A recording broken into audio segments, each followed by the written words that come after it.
حضرت عائشہ صدیقہ رضی اللہ تعالیٰ عنہ فرماتی ہیں میں نے نبی پاک صلی اللہ تعالیٰ علیہ وآلہ وسلم کو مرض وصال تک دیکھا ہے، حضور کے وصال تک، کہ حضور قرآن پاک کی آخری 2 سورتیں پڑھ کے سورت فلق اور ناس اپنے ہاتھوں پہ پھونکتے تھے، پھر جسم پہ ملتے تھے۔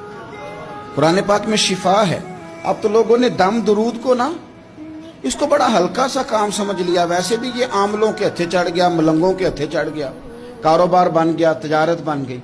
ورنہ قرآن پاک کی آیات پڑھی جائیں تو حضور نے فرمایا سورہ فاتحہ میں شفا ہے، اس میں کرم ہے۔ یہ چیزیں جو بڑی ہمارے لیے سود مند تھی، فائدہ مند تھی، ہم چھوڑ گئے۔ ایک بڑی خوبصورت حدیث ہے، سنیے گا۔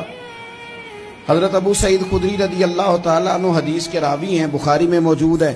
ارشاد فرماتے ہیں کہ ہم ایک سفر پہ تھے، واپس آ رہے تھے، ایک جگہ رات کو قیام کیا، سونا تھا، بستی تھی۔ بستی کے لوگوں نے نہ کھانا پوچھا نہ پانی پوچھا، کوئی ضیافت نہیں کی۔ آدھی رات کا وقت آیا تو ایک بندہ دوڑا دوڑا آیا، کہنے لگا ہمارے سردار کو بچھو نے کاٹ لیا ہے، تم میں سے کوئی بندہ دم درود کر لیتا ہے؟ تو ایک صحابی کہنے لگے کر تو لیتے ہیں، پر تم نے چونکہ ہمیں کھانا پانی تک نہیں پوچھا، تم اگر دم کراؤ گے تو مفت نہیں کریں گے۔ بخاری پڑھ رہا ہوں۔ پیسے لگیں گے۔ کتنے پیسے؟ بکریوں کا ایک ریوڑ پورا۔ شارحین نے لکھا 40 بکریاں۔ کنے دما دیاں؟ او بھائی اس سے کوئی بندہ جواز نہ لے کہ پیسے لینے جائز ہیں، اس سے جواز نہ حاصل کرے۔ اب بات کو سمجھیں، پس منظر کیا ہے؟ پانی تک نہیں تم نے پوچھا۔ کچھ لوگوں کا علاج ہوتا ہے، انہوں نے کہا پیسے لیں گے دم کر دیں گے۔ صحابی نے کہا حضرت ابو سعید خدری رضی اللہ تعالیٰ عنہ فرماتے ہیں وہ چونکہ تنگ تھے، بچھو کاٹ گیا، اور سردار کو کہا چل تو صحیح نا۔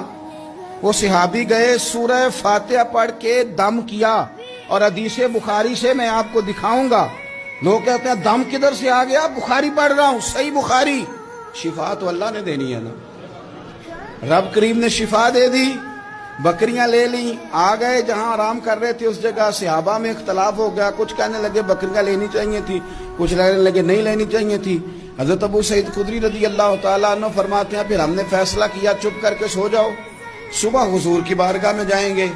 اگر کریم نے کہا لینی چاہیے تھی پھر تو موج بن گئی، اور اگر کہا نہیں لینی چاہیے تھی تو بکریاں ہانک کے واپس کر دیں گے۔ مسئلہ کیا ہے؟ کہتے ہیں صبح گئے حضور کی بارگاہ میں، جا کے مسئلہ عرض کیا، یا رسول اللہ انہوں نے بھی پانی کوئی نہیں پوچھا تھا، ہم نے بھی کہا دم کریں گے تو پیسے لیں گے، تو ہم نے یہ بکریاں لی ہیں۔ شارحین لکھتے ہیں 40 تھی شاید۔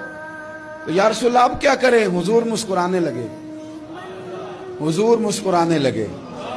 جس کے گچھے سے لچھے جڑے نور کے، ان ستاروں کی نزہت پہ لاکھوں سلام، اور جس کی تسکین سے روتے ہوئے ہنس پڑیں، اس تبسم کی عادت پہ لاکھوں سلام، اور ان کی باتوں کی لذت پہ بے حد درود، ان کے خطبے کی ہیبت پہ لاکھوں سلام۔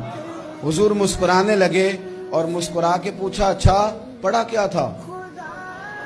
یا رسول اللہ سورہ فاتحہ۔ فرمایا سکھائی کس نے تھی؟ کہ یا رسول اللہ آپ نے۔ فرمایا پھر آدھی بکریاں میری ہیں آدھی تمہاری ہیں، اور میرا حصہ نکالو نا بھائی۔